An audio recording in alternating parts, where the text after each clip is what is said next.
La economía de Perú parece blindada contra crisis políticas. Sus cifras macroeconómicas son positivas, aunque no le faltan problemas, como por ejemplo la desigualdad o el empleo informal que supera el 70%. A tal punto que algunos economistas le han empezado a llamar el milagro económico peruano. Según el Banco Mundial, Perú ha multiplicado por más de 6 su Producto Interno Bruto en los últimos 20 años y ha registrado un crecimiento sostenido, con la gran excepción de 2020 por el impacto de la pandemia. También ha logrado reducir la pobreza. Si en 2001 alrededor de un 20% de los peruanos vivía con menos de $2,15 al día, en 2022 esa cifra se reducía a menos del 6%. Pero lo que llama la atención, y es particular de Perú, es que este desempeño lo ha logrado en medio de una constante tormenta política. Recordemos que ha tenido 5 presidentes en los últimos 5 años y el actual mandatario, Pedro Castillo, lleva meses amenazado con la destitución o vacancia. ¿Cómo lo ha logrado Perú? Aquí te contamos 3 razones.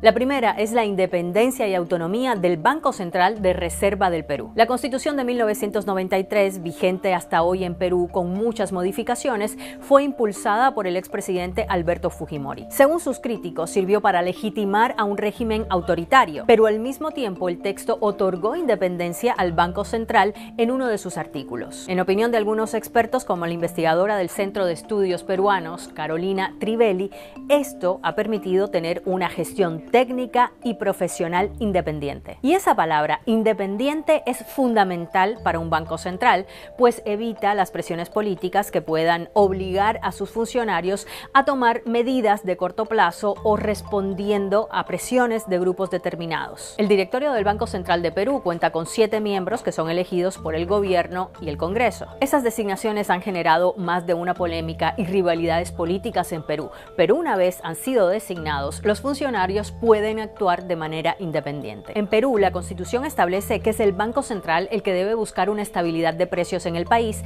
y este mandato le da la libertad para diseñar y ejecutar su política monetaria. Esto puede ser desde bajar o subir tasas de interés para luchar contra la inflación o emitir billetes o bonos si es necesario para estabilizar la moneda. Las cifras muestran que ejerciendo esta independencia, el Banco peruano ha sido exitoso manteniendo a raya los precios tras las crisis inflacionarias que se vivieron en los años 70 y 80 en Perú. Aunque en 2022, con las presiones externas por el aumento del precio de los combustibles, por la guerra en Ucrania y el coletazo que ha dejado la pandemia, las políticas del Banco Central de aumentar las tasas de interés parecen no estar funcionando del todo. Y varias calificadoras internacionales como Moody's o Fitch han reducido la calificación del país de estable a negativa. Otro elemento importante es que si bien Perú ha tenido 7 presidentes desde 2006, en ese mismo tiempo el Banco Central ha tenido a Julio Velarde como director. Muchos lo consideran el hombre fuerte de la economía peruana. Es un economista respetado que genera confianza por su capacidad técnica. Por eso, cuando el actual presidente Pedro Castillo lo ratificó en el cargo, en los mercados se interpretó como una señal de confianza en la economía peruana. Aunque también ha generado polémica. Por ejemplo, en 2008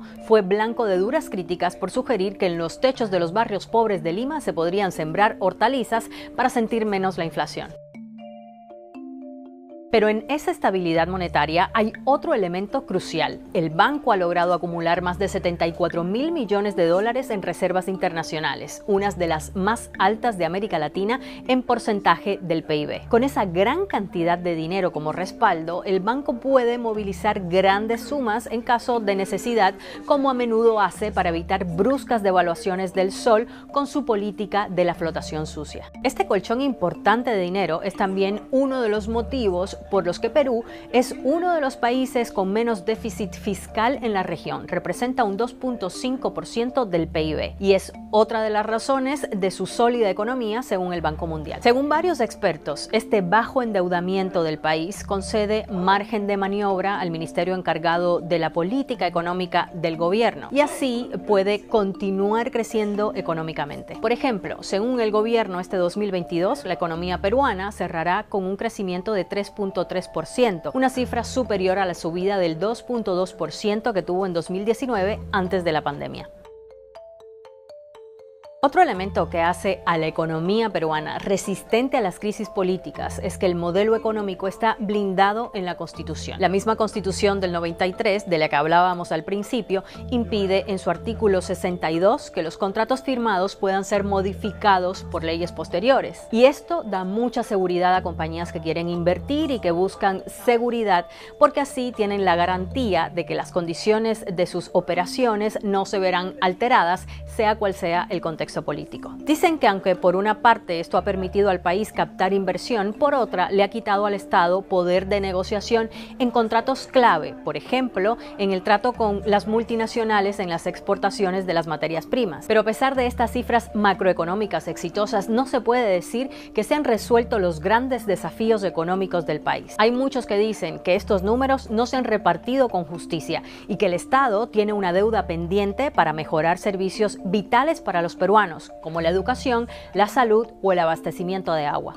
¿Te interesan los temas de la economía peruana? Bueno, si es así, te recomiendo que busques también en nuestro canal otro video que hicimos explicando qué es la flotación sucia, que es la política monetaria muy particular que aplica Perú.